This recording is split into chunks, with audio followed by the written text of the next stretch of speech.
ఈ రోజు వీడియోలో అయితే మన ఆంధ్ర వైద్య కళాశాలలో షార్ట్ ఫిల్మ్ అయితే ఘనంగా జరిగింది. దీనికి ముఖ్య అతిథిగా సన్ముఖ్ జస్వంత్ అలానే అనే అజిత్ రావడం అయితే జరిగింది. వీళ్ళి లీలా వినోదం వెబ్ సిరీస్ అయితే త్వరలో మన ముందుకి ఈటీవీ విన్లో అయితే రాబోతుంది.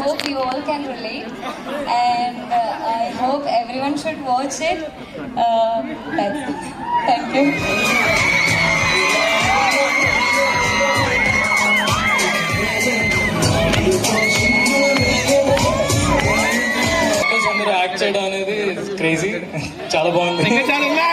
అండ్ ఈరోజు అందరూ సారీ ఇంకా కుర్తాల్లో వచ్చారు. ఏంట్రా ఇది? బాగున్నారు, అందరూ బాగున్నారు. అందంగా